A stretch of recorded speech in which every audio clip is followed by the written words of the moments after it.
এ ভাই কোন যুগে আমি বাস করছি রে ভাই, কোন যুগে বাস করছি? যুগটা পুরো ঝান্ডু বাম হয়ে গিয়েছে।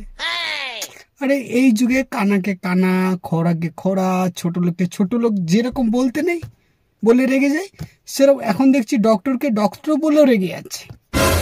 আরে বলছি ডাক্তার, তুমি ডাক্তার না? এই মেয়ে মারতে আসছে ভাই, মারতে আসছে। মানে সেই দিন এবার না, আমি জানি যে তোমাদের ঘটনাটা বলতে হবে, তো ঘটনা ভালো করে শোনো, তারপরে বিচার করবে তোমরা, ঠিক আছে, যে আমি কি ভুলটা বলেছি। তো আমাদের পোচা আছে, তো পোচার ডায়রিয়া হয়ে গিয়েছে, বুঝলে? পোচার ডায়রিয়া হয়ে গিয়েছে, তো ডায়রিয়া আমাদের পাড়ার ডাক্তার কেউ ঠিক করতে পারছে না। তো পাড়ার ডাক্তারগুলো বললো যে ওকে কলকাতা নিয়ে যাও, কলকাতা কোনো ভালো ডাক্তারকে দেখাও, ও ঠিক হয়ে যাবে, ঠিক আছে। তো সেদিন গত পরশু দিন আমি পোচাকে সঙ্গে করে নিয়ে কলকাতায় যাচ্ছি ট্রেনে করে। তো ট্রেনে করে যাচ্ছি, পোচা আমার পাশে বসে আছে, পোচা আমার পাশে বসেছে। তো মানে কি বলবো, ট্রেনের সিটগুলো ফাঁকা, ঠিক আছে। আমার সামনের সিটটাই একটা স্বামী আর একটা স্বামী স্ত্রী দুজন মিলে বসে আছে, বুঝলে? বসে গল্প করতে যাচ্ছে। কি যেন পোচা বাথরুম যাচ্ছে আসছে, বাথরুম যাচ্ছে আসছে, বাথরুম যাচ্ছে আসছে, এরকম করছে। তা সেই মুহূর্তে, বুঝলে, সেই মুহূর্তে যে স্বামী স্ত্রী দুজন বসে রয়েছে, বুঝলে, মানে সিঁদুর ছিল কপাল মাথায়, তাই বুঝলাম যে ওটা ওর বউ। এরপর কার বউ আমি সেটা জানি না, বুঝতে পারলাম। ওর বউ হতে পারে, না হতে পারে, কোনো গ্যারেন্টি নাই। তো পরে বুঝলাম না যে ওর বউ। তো ঘটনা বলি, হয়েছে যে ওই যে স্বামী স্ত্রীর সামনে বসে রয়েছে, বুঝতে পারলে, তো ওরা দেখছি খুব চুম্মাচাটি করছে, মানে বুঝতে পারছো, চুম্মাচাটি করছে। দেখো আমি মানে বরাবরই, বুঝতে পারলে, কেয়ারফুল থাকি, বুঝতে পারছো, মানে কোনো জিনিসকে জাগ্রত করতে চায় না। তো আমি দাদাকে বললাম যে দাদা প্লিজ এক্সকিউজ মি। তো বললো হ্যাঁ বলো।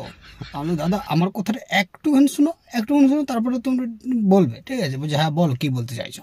আমি দাদা দেখো, তোমার আমার সামনে যে এইসব চুম্মাচাটি করছো, কখন কি পাটা দাঁড়িয়ে যাবে মানে খুঁজে পাবো না, বুঝতে পারলো, কখন কোন পাটা স্ট্যান্ড হয়ে থাকবে আমি খুঁজে পাবো না। ওটা যেটা বলছি একটু আরো লেগিয়ে করো, বাথরুমে তুমি যাও, দিয়ে সব করো। দিয়ে লোকটা আমাকে মানে এই গালটাতে ফটফট চালালো, বুঝতে পারলি, যে পাগল নাকি, ছি কি রকম বাজে ছেলে নাকি, এসব কোনো ইয়ে নেই, আক্কেল জ্ঞান নেই, কোনো সামনে ননসেন্স, মানে যাবতীয় ইংলিশ বাংলা মিলে সম্বন্ধে পুরো মেজরিটি করে আমার গাল দিচ্ছে, বুঝতে পারছো? আমি দাদা গাল দিচ্ছি কেন? আমি ঠিকই বললাম দাদা, আমি দেখো ব্যাচেলার আছি, কখন কি কোন পাটা জাগ্রত হয়ে যাবে আমি খুঁজে পাবো না। তাই বলছি দাদা একটু বাথরুম তাদের গিয়ে কর। বলছে পাগল নাকি তুই, ডাইরেক্ট তুই চাকরিতে চল। আমি দাদা ভদ্রভাবে কথা বলুন, ভদ্র পরিবারের ছেলে আমি। ভদ্র পরিবার, ও বলছে ভদ্র পরিবারের ছেলে, আমি সেটা ভালো করে বুঝতে পারছি। তো ভদ্র পরিবারের ছেলে, এরকম তোর ব্যবহার, এরকম তোর কথাবার্তা। আমি দাদা কি ভুলটা বলেছি দাদা? বলছে না দিয়ে আমি তখন দাদা বলছি দাদা দেখো, তুমি আমার সামনে যে চুম্মা যদি করছো, কপালে চুম দিচ্ছ, পেটে চুম দিচ্ছে, পায়ে চুম দিচ্ছে, হাতে চুম দিচ্ছে, যেখানে সেখানে চুম দিচ্ছে, তোমাকে চুম্মা চাটি যে করছো, এগুলো আমার সামনে কোনোটা ঠিক হচ্ছে বলো? তোমার বউয়ের সামনে তুমি তো জানি না কার বউ, তোমার নাকি ও অন্য কারো। ওই আবার মারলো এই গাড়িতে, আমার বউ অন্য কারো বউকে আমি নিয়ে ট্রেনে ঘুরবো নাকি? আমি না ঠিক আছে দাদা, ভুল হয়ে গেছে দাদা, তবু দাদা আমার একটু রিকোয়েস্ট যে ঢাকা টুকু দিয়ে তুই চুম্বাচাটি করো। বলছি চুম্বাচাটি করছি, আমার খেয়ে দিয়ে কাজ না, আমার চুম্বাচাটি করছি গানটাতে, সবার সামনে আমরা চুম্বাচাটি করবো, ঘরে জায়গা নেই। দাদা তাহলে এগুলো কী করছো? মানে কপালে যখন চুম দিল, বুঝলে, ওর বউ কপালে যখন চুম দিল, বলছে আমার কপালটা ব্যথা করছিল। আমার বউকে বললাম যে কপালটা জানুক ব্যথা করছে, চুম দি দাও। তো কপালটা ব্যথা করছে, যখন চুম দিতে কপালটা ব্যথা ঠিক হয়ে গেল। আমি তাহলে বুকে ব্যথা করছিল না তোমার, বুকে চুম দিল? বলছে বুকটাও ব্যথা করছিল, তাই চুম দিল। আমি পায়ে কেন চুম দিল? পাটাও খুব ব্যথা করছিল, অনেকটা রাস্তা হেঁটে এসেছি তো, যে এরকম করে হাতে পায়ে মুখে চোখে মাথায় টাথায় সব জায়গায় আমার ব্যথা, তো সব জায়গায় চুম দিয়ে আমার সারানোর চেষ্টা করছি। যে দাদা শেষকাল পর্যন্ত আমি এটা বলেছি যে তাহলে তোমার বউ কি চুমের ডাক্তার, বুঝতে পারলে? বলছে কেন চুমের ডাক্তার কেন হতো? আমি দেখো চুম দিলে তোমার রোগ সেরে যাচ্ছে, তাহলে কি তোমার বউ চুমের ডাক্তার? তাহলে আমাদের পোছাটাকে একটু ঠিক করে দাও না, একটু পোছাটা ঢুকে ডায়রিয়া কয়েকদিন ধরে ঘুমছে, বুঝতে পারছো? তো ও আমাদের পাড়া কোনো ডাক্তার ঠিক করতে পারছে না, ঠিক আছে, তো কলকাতা নিয়েছি। ওই কলটাই যখন বলেছি দাদা, ওর বউ পর্যন্ত চুপ করে বসে গেল, সে পর্যন্ত আমাকে মারে, বুঝতে পারলে?